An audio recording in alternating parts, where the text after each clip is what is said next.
Was Trump cutting down DEI just a step into his real plan? Now, recently, his administration fired top U.S. general and Navy chief in an unprecedented purge of military leadership. We all know that he was cutting down funding in sensitive areas, but these revelations that have just come out are sparking discussions online, and I would like you to just take a look at them and also judge for yourself and leave your own thoughts down in the comment section, because this is kind of concerning and alarming. We're talking about US top officials that were well trained, well qualified, and now they've just been replaced by people that had retired and were less qualified. So should we be concerned? Is this a step that will also just allow him to have maybe more power? I don't really know, but some people think so. But leave your own thoughts down in the comments, like this video, and also subscribe. And remember, this discussion is only for educational purposes only, as well as spreading awareness. You already know what's coming. Trump just fired the highest ranking officer in the US military. Here's what that means for America's future. President Trump just removed 4-star General Charles Q. Brown Jr. as chairman of the Joint Chiefs of Staff. In his place, he's nominating retired 3-star Lieutenant General Dan Raisin Kane, pending Senate approval. I wonder why they nicknamed him Raisin Kane. But that's not all.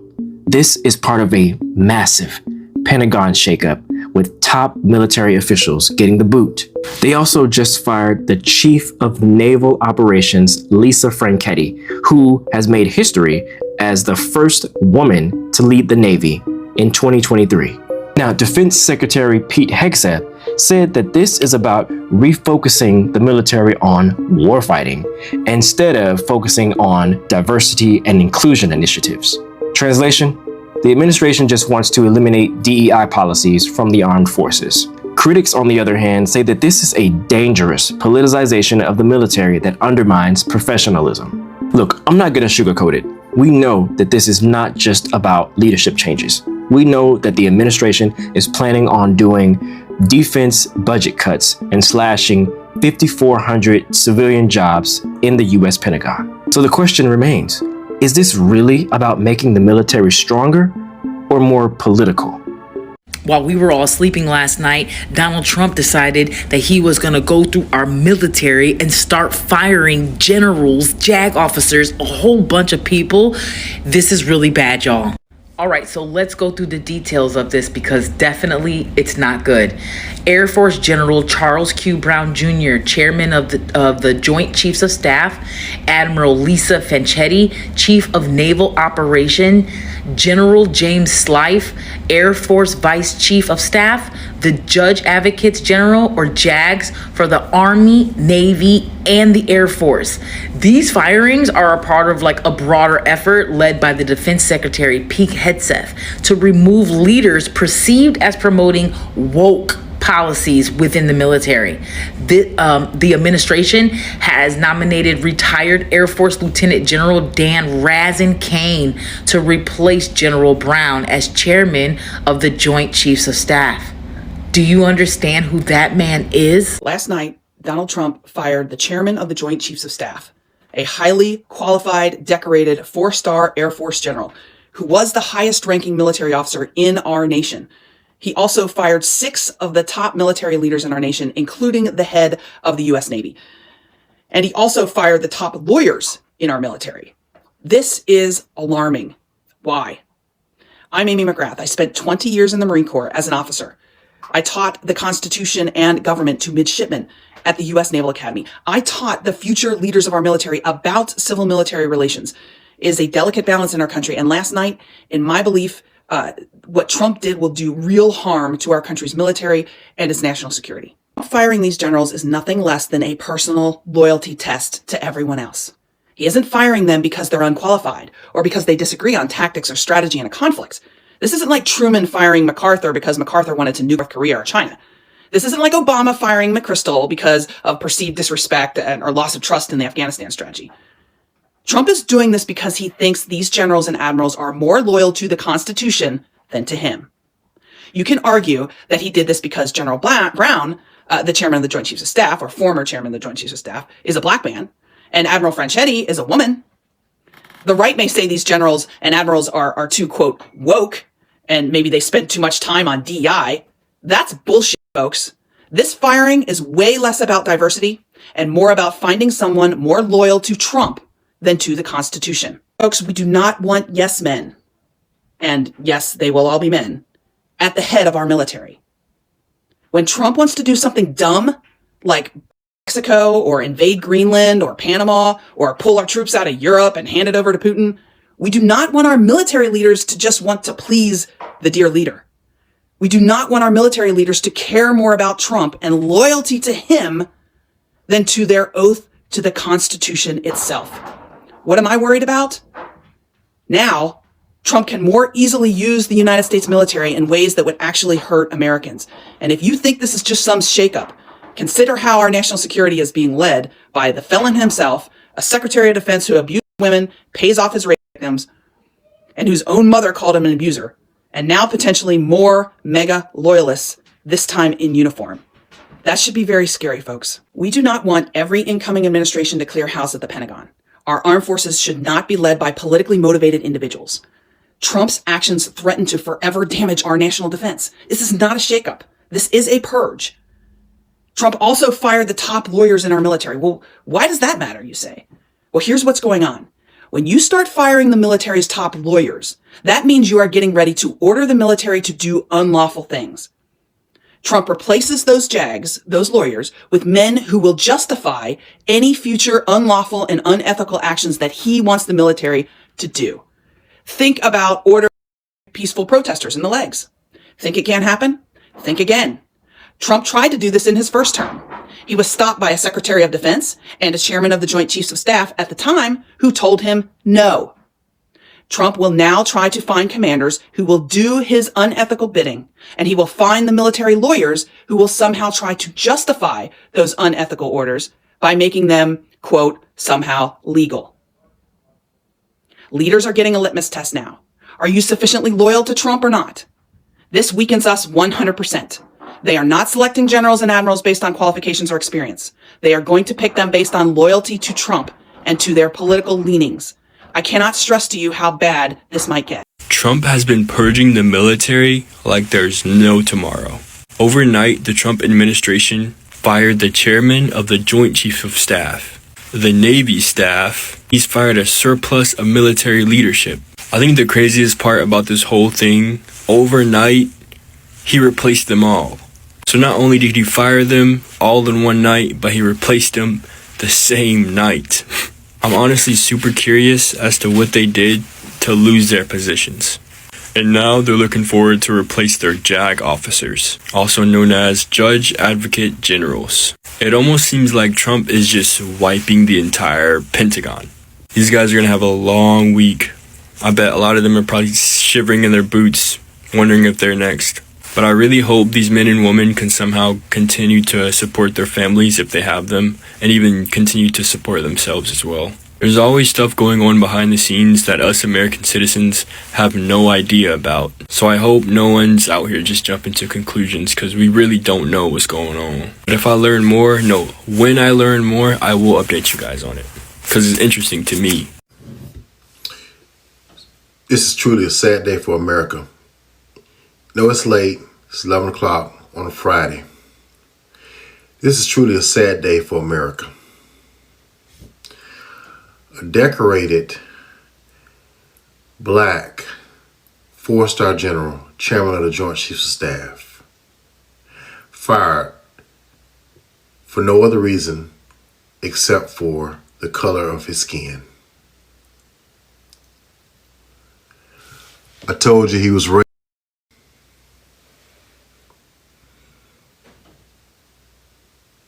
Truly a sad day. Y'all black folks who voted for Donald Trump, this right here has me so fired up and so freaking mad. Do you think he supports you now? Oh, he had a Black History program in the White House.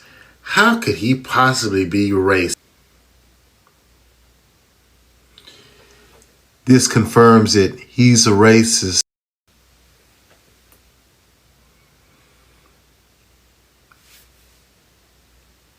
Truly a sad day. But he gonna get his. The general gonna be fine. But this is just a list, just adding up of all of the evil, heartless, cold things that you all's convicted felon in chief has done. How safe are we gonna really be right now, right? You know, cuts to our military, they're coming. How vulnerable will we be?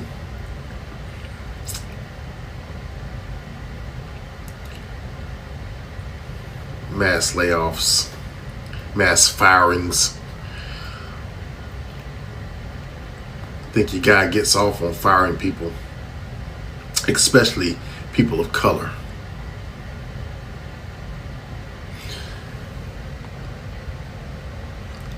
He gonna see it again though. Now, you know that with everything going on with Trump firing those officials, people have got to be talking. And I just want to read you some of these comments and thoughts that people had about it. So let's begin to read it. Now, the first comment says, Donald Trump is definitely an artist. Well done, President Trump, somebody else said. The other one says, countries like China and Russia are smiling. And they put a smiley emoji on that. The other one also says, maybe not good at his job. Now, this comment is saying maybe this top official fired that black man was not good for his job. Now, the other one says, Trump, he's very authoricist, but he busy with South Africa that we have authoricism. So this is a South African person just replying to that. Now, the other comment says, Trump is going to destroy the land of the free. That's a thought from somebody out there. The other one says the authoricism cannot be hidden any longer. The other one from a palm color lady says, let's go clean slate that know their assignments. All right. And the other comment, I think the last one now is, this has been going on since 1994 in South Africa. So what's new? Police, debt, health, education, defense, to name a few, are led by very underqualified or not qualified people in this South Africa. So these are some of the comments and replies and responses that people had in response to the Trump training. And I think one notable observation or comment that I observed was the fact that they're saying that this is not fair because perhaps it was done on the basis of race. But I do like that point that I heard from that woman that was saying he's doing this because he wants people that are going to be able to obey him. And these people were just, following orders from the book. They were constitutional, if you would put it. Now, just to get into CNN and what they reported. So they said, in an unprecedented purge of the military's senior leadership Friday night, President Donald Trump fired the top U.S. general just moments before his defense secretary fired the chief of the U.S. Navy and the vice chief of the Air Force. So this person and the U.S. Navy and the vice chief of the Air Force were fired. Now, Trump announced he was dismissing chairman of the Joint Chiefs of Staff, Charles Q. Brown, and replacing him with Air Force LT Gen John Dunn, raising Kane. An extraordinary move since Kane is retired, according to an Air Force official, and is not a four-star general. So I think we heard this light or this perspective. Somebody shone light on this. So this suggests that they're firing a four-star general and getting maybe a three-star general. Like, isn't that some sort of a downgrade? Because, like you're moving from a high-class kind of lifestyle and you're just downgrading. Like, I know this is just an example that I'm giving, but that's sort of how it sounds like. Like, why in the world would you want to get a retired official and leave out somebody highly qualified and obviously highly trained. Now, Trump called Brown a fine gentleman and an outstanding leader, while hinting at the firings to come. So before Mr. Brown got the boot from the Trump train gave him a compliment, saying, "You are a fine gentleman and an outstanding leader." And at the same time, he was hinting at him receiving the boot. So finally, I've also directed Secretary of Defense Pete Hegseth to solicit nominations for 5 additional high-level positions, which will be announced soon, he wrote on his social media platform, Truth Social. And let me just say, this is the commonality between Trump and Musk. Perhaps that's the reason why they're buddies. Trump has got his social media platform, Truth Social. Elon Musk has got his own as well, which is X. I'm just poking around, but this is just an observation I made. So minutes later, Hegseth released a statement announcing he had fired Admiral Lisa Franchetti, the chief of the Navy. So 2 people were fired perhaps at the same time. Now, the removal of the second black man to serve as America's most senior general and the first woman to serve on the Joint Chiefs of Staff appears to send a strong signal from an administration that has outlawed diversity and inclusion efforts across the military and wider government. All right, so this point is just basically trying to hint at the rolling back on the DEI. That wasn't just a bluff. This is real, and Trump firing these people is just kind of like showing you that, oh, things have got real now. A black man got fired because it's a black man that got hired because of DEI.